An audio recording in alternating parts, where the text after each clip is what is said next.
Welcome to the Colorado Department of Public Health and Environment's Request for Analytical Services 270-271 form.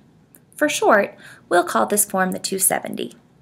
You use the 270 when submitting any human specimen for testing to the CDPHE laboratory, such as stool or blood. I'm going to focus on how to fill out the form during a foodborne or enteric disease outbreak. During an outbreak, you'll complete one form for each specimen being sent. So if you collect bulk stool and an Ames swab from one ill person, you'll complete 2 lab slips. The collection number in the top right corner will be added by laboratory staff when the specimen is received at the CDPHE lab. The first section you'll fill out is the customer information section. This section identifies the person or agency requesting testing. The customer ID is unique to each agency and pre-populated on the form for your agency. If you use another health department's lab form, test results will be sent to them because it is their customer ID. If you do not have an account set up with the CDPHE lab or need new forms, please call 303-692-3086. When you get the form from the lab, please ensure that your agency name and contact information are correct. You can make copies of the form for future use. Under the address, you'll want to put the contact name, phone number, email, and fax of the person you want to answer questions about this specimen and receive the results. This may be the person leading the outbreak investigation or the environmental health specialist who collected the specimen from the ill person. The doctor's name and phone number can be left blank if a doctor did not order this test. Specimens being tested as part of a public health investigation do not require a doctor's order.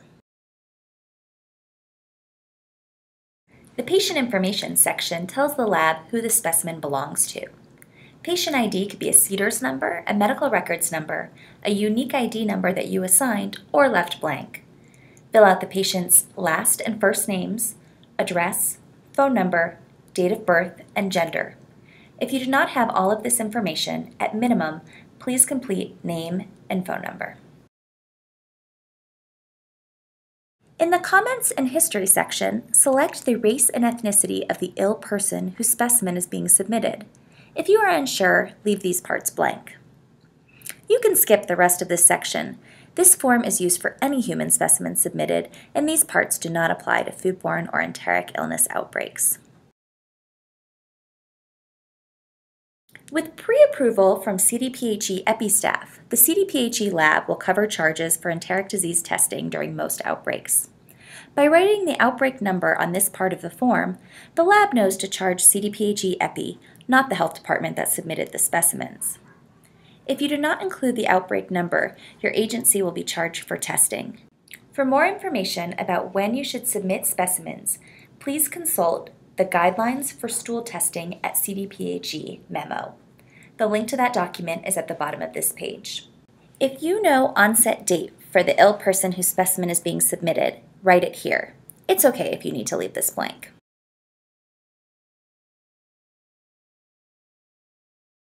Skip the criminal case information section. The specimen information section is where you provide information about the actual specimen being submitted. Write down the month, day, and year the specimen was collected. If you know the time, you can write the hour and minute. For collected by, for a bulk stool, you would write patient. For an Ames swab, you would write patient if the patient did the swab. If someone at your health department did the swab from bulk stool, write the name of your agency. For the collection type, you'll select swab if it's an Ames. For bulk stool, select Other and write bulk stool. For the specimen source, most often you will be sending stool. The molecular science portion of the form is where you specify what testing you would like done on the specimen. Since this form is for all human specimens received at the lab, many of these options are not applicable to stool testing. In the Test Methods section, you will likely select culture for most enteric illness outbreaks if you want to test for any enteric bacterial pathogen. If you suspect norovirus, also check PCR, as norovirus testing is done by PCR. There is not a box to check if you are requesting bacterial toxin testing, so you can just check culture and that will get the specimen to the right part of the lab. Below the line is where you check off the specific pathogens you want the stool tested for. For a bacterial culture, you would select Campylobacter, E. coli, Salmonella, and Shigella. For norovirus, you would just check norovirus. There is no box for bacterial toxins, so check Other and handwrite foodborne toxins. It's rare that you would use the serology portion of the molecular science section for a foodborne illness. If you need testing for hepatitis A, consult with the CDPHE EPI section before submitting specimens.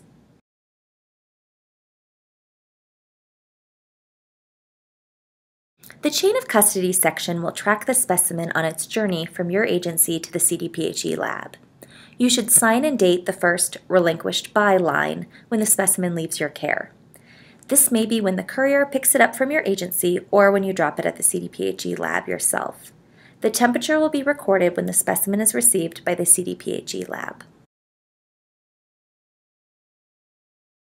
As a reminder, you'll need to complete one form for each specimen. If you have multiple specimens for one outbreak, it may be fastest to complete the customer, outbreak, specimen, and testing sections, and then print off copies of the forms. You can then complete the patient information by hand for each specimen. Remember that each specimen container, bulk stool container, or Amy's swab must also contain the ill person's name, date of birth, and collection date. Be sure to pack specimens carefully.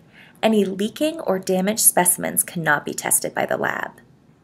If you have additional questions about completing this form or to request testing during an outbreak, please call the CDPHE EPI section at 303-692-2700.